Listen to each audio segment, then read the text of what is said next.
Chris Godinez, licensed professional counselor, also the host of We Need to Talk on every Sunday at noon. And then I do these videos throughout the week and I post them to other, social media. Waka waka doodah day. This video is for educational and informational purposes. The views and opinions stated herein are mine and mine alone. They do not represent the ACA, the APA, or any other therapist for that matter. Boom shakalaka done. I'd like to thank my sponsor, BetterHelp. BetterHelp. BetterHelp.com/Chris Godinez. They're an online therapy company. They're awesome. They are international. So if you are anywhere in the world and you need to get to a therapist, we were talking about this on Sunday, therapy versus self-help. Go to betterhelp.com/Chris Godinez. There are EMDR therapists on BetterHelp. So make sure that you fill out what kind of therapy you're looking for. Be very honest in your answers, and they will place you with a licensed professional, master's level or PhD level in the modality that you need. So there you go. Thank you, betterhelp.com/Chris Godinez. All right, let's dive into the question of the day. Dun, dun, dun. Okay, why don't people get the abuse cycle? They don't understand why you simply can't leave sometimes. Okay, so people who have not been through it really truly don't get it. They don't get it, and they don't understand the brainwashing that goes on. I think that's the part that they have a hard time wrapping their head around. So if somebody is healthy, okay, they've never been abused, they're in a healthy family, a healthy relationship, good self-esteem, et cetera, et cetera, et cetera, it's really hard for some people, not everybody, but for some people to go, well, but they're treating you poorly. Why don't you just leave? And what they don't get is all of the trauma bonding. That's basically what they're just don't get it.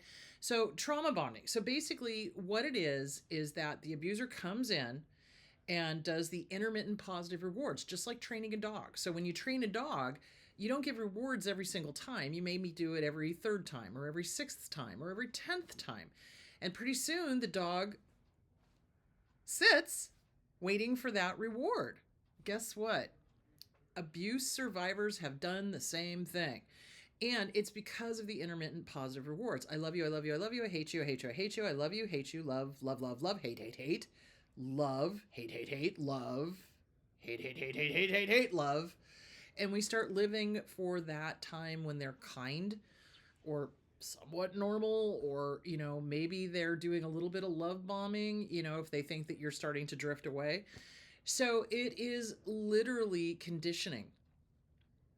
We've been conditioned through the intermittent positive rewards. If we're not aware of it, we've been conditioned through the intermittent positive rewards to stay, waiting for that time when they are kind. And it is usually, not always, but usually because we've had a family of origin that did the same damn thing.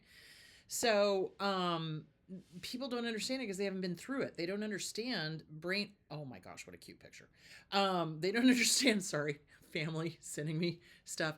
They don't understand brainwashing. They don't understand intermittent positive rewards. They don't understand trauma bonding. It takes on average 7 times leaving before the target of abuse can finally be done. Because there's hope springs eternal. And in the case of abuse, hope is deadly. It really is. In regards to the other person. So if you have hope that they're going to change, no, in the history of ever, they don't change people. Let me just be very clear about that. And that kind of hope is going to get you killed. Now, hope that you'll have a better life without them? Absolutely. That you can do that all day long, and I support that 110. I'm Chris Godinez, and I support that message. So, but don't hope that they're ever going to change. They're not. You can. You can get the hell away from them. You can go live your most authentic, wonderful, amazing life without them and be really happy, But they're never going to change. In the history of ever, has a narcissist changed? They don't. They do not change. So people can't understand that if they've not had either studied it or firsthand experience of watching somebody or being themselves brainwashed, because that's what it is. It's brainwashing. The intermittent positive rewards, the I love you, I love you, I love you, I hate you, I hate you, I hate you, I hate you, I love you, that stuff is what is done in POW camps. There's much documentation to that in the Vietnam POW camps and World War II Vietnam or World War II POW camps. Intermittent positive rewards, being kind sometimes, being horrible sometimes to make the prisoners more malleable. That's exactly what narcissists do, and they do it on a completely it's like they know it works, so they do it. It's I joke, I often say, there's got to be a handbook out there somewhere, because every single last one of these mother cluckers do the exact same thing, no matter the culture, no matter the language, no matter even the phrasing is the same, no matter the language, no matter the culture, no matter it's like worldwide, they all follow the same damn script. So anyway, that's why some people don't get it, is because it's hard. It is hard. And I will validate that for people that have not experienced it, not researched it, or not been through it themselves or seen it, it is hard to wrap your head around. It really is. But that's when that's where I get angry with people that refuse to research, to look into, to talk to the targets of abuse, to understand, when they start getting judgmental and going, oh, well, you should have left. Okay, if your brain has been literally turned to scrambled eggs, because remember, they just stick that gaslighting in there and start turning the beater like nobody's business. If your brain has been turned to scrambled eggs, you're not thinking clearly. You're thinking on an emotional survival level. And in our brains, when that person does that intermittent positive rewards, love, love, love, hate, hate, hate, love, hate, love, hate, love, hate, we start becoming convinced that our survival, listen to me now, believe me later, that our survival depends on that person loving us because of the codependency. Ooh, bad juju. So codependency sets us up too, because we're counting on this person. We're leaning on this person for our self-esteem, our survival, our whatever. That is a recipe for disaster, because when this person goes away, and they will eventually, if they're narcissists, boom, we crash. And that's when they get their jollies. And then they'll kind of lift us back up, but they're still having us lean on them. And then they go away and we crash. So if you're in a relationship that's a roller coaster, if you're in a relationship where it's up, down, up, down, up, down, they love me, they hate me, they love me, they hate me, they love me, they hate me, get the hell out. Here's your sign. So, and if it takes you 7 times, it takes you 7 times.